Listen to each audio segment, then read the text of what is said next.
This will be different than my other presentations because I'm going to be doing it as a quick slide presentation using screenshots. By far, one of the most important things I need to convey to new players is about the upcoming Elimination of Enemies event that is part of the Mightiest Governor. This one took me totally by surprise, and I did not understand until the third such event why it was the way it was. There are 3 stages to the Mightiest Governor, or 5 stages, sorry, 5 stages, and each one is focused on a different thing. So if you click on the information icon, you can see here what the actual stages seem to cover. They don't really show them in detail so much as just troop training, defeating barbarians, gathering resources, so on, so on, so on. But the 5th stage is the most damaging, and the 6th stage, the final sprint, is a combination of the previous 5, so it is also very damaging. So let me explain to you how this works, and I will show you first their announcement page, which should show up the day before the actual event. So here's the announcement in all its flash and glory, and I know that the first time I saw it, as I thought was enemy elimination, I have no enemies, and it's called the Elimination of Enemies event.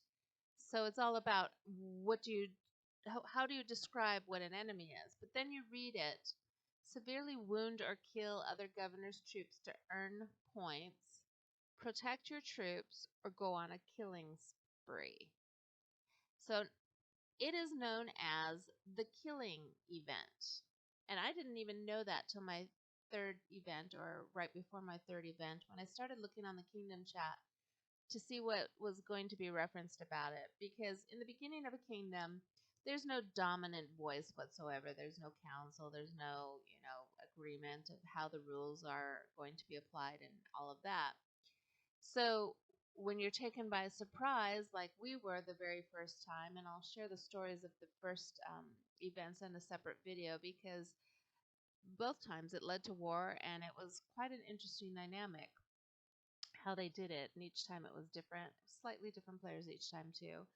But with so many bullies in this kingdom, you can be guaranteed that they are going to be going around their zones and attacking every single gatherer just for points on a scoreboard, just for bragging rights that they attacked all these people. And in this case of like KWP and Crew and KH, probably because it's serving their other goal of dominating, do as much harm as possible to all the other alliances, and will dominate.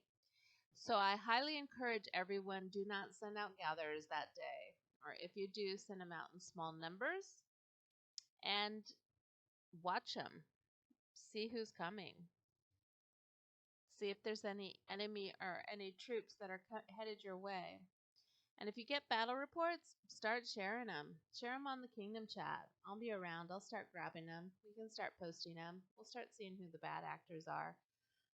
It was pretty clear, though, because afterwards you'll get the top 10 scoreboard. And the top 10 scoreboard, you can really tell who the bad players are. What's really very damaging about this, though, is it teaches the new players to start doing the same kind of behavior. But they don't limit it to the killing event. They actually do it just to do it as soon as they're powerful enough, because it's a learned behavior.